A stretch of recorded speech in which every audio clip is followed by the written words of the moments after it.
Good morning, all my guidance class members, including me. I'm always learning too. I want to clarify some conversation we had last week, and I wanted to just look really quickly. I promise this won't be a long, drawn-out piece, but I am going to ask you to respond to it that you've got it, because I think there was still a lot of confusion about this topic when we left class last week. And since I'm not going to see you tonight because we're all going to be trick-or-treating, I do want to make sure this is clarified before November 14th and before you start doing your guidance plan work, because you're going to be submitting a rough draft very soon and talking to me about it next week, and communicating about where you are with it next week. So I want to make sure this is really clear to you. So when we discussed in class last week the various things that you're doing as students that I don't have you do in guidance, we're looking at it through two separate lenses, and I want to clarify those a little bit. And during the conversation, one of our fellow students mentioned that she, in fact, does write her IEPs for her class, which you will recall I was very surprised to hear. And so what I've learned so far in investigating that with the people I know in JCPS and various principals and also resource teachers who write IEPs in elementary ed and middle and high school, I just sent out a whole one long email and said, tell me about this.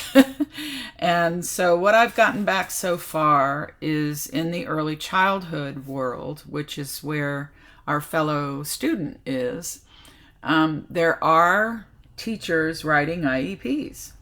And that's still surprises me because writing an IEP is a serious contract. It's a legal contract between a family and a school district. And I'm not surprised that a general education teacher would be on the committee. That's in fact required. However, I was surprised that that teacher was responsible for writing the IEP because there's specific trainings you used to get on how to write the IEP, but I'm going to look into now how that's happening for teachers because I was mistaken about that. And I'm so grateful to our fellow student for pointing this out to me. But I did want to, at the same time, show you, in case you don't already know, how an IEP is developed. There is an admissions and release committee, the ARC it's called, for each student who has an IEP. And you'll notice who is part of the ARC. The student, parents, general ed teacher, special ed teacher, and related service provider based on the student needs.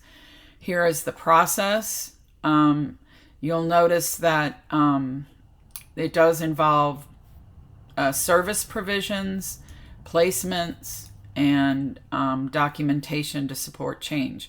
Usually the teacher or the resource teacher, the special ed teacher, will be the two individuals who are monitoring the progress.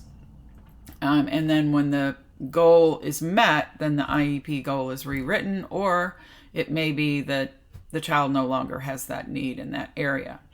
So I just wanted to make sure I was really clear about this, and that the special ed teacher is usually the one who has the specified training and strategies to support the goal being met and its success. This is not to say that general ed teachers don't do a really great job in this area. They are always usually amazing. So I don't want to imply that at all, but I do want to say that what matters to me is that you understand the process and how it happens.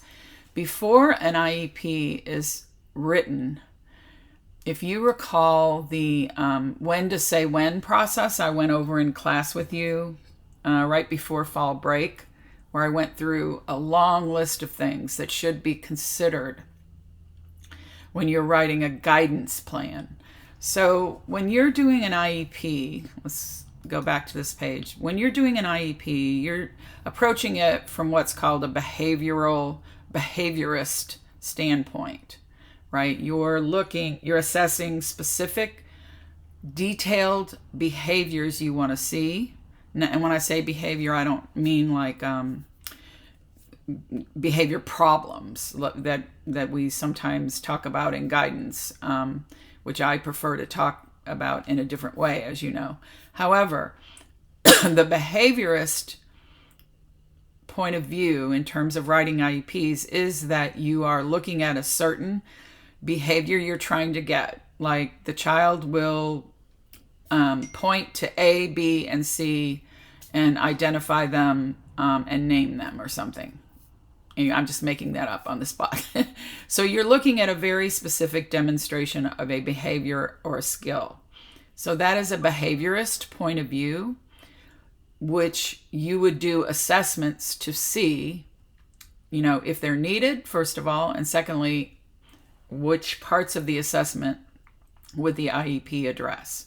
So it's a very, very different set of skills that are specific to what is commonly called special education.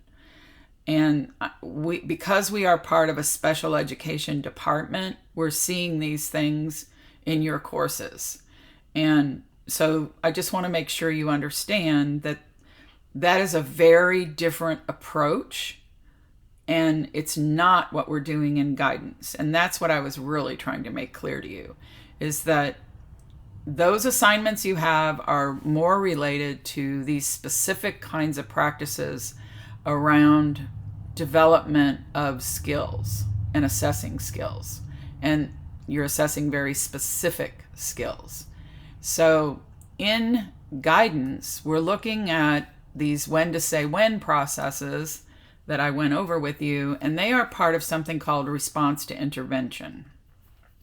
Response to intervention was developed quite some time ago. It's part of the process in most school districts around the country. It still might be a law that you have to use RTI.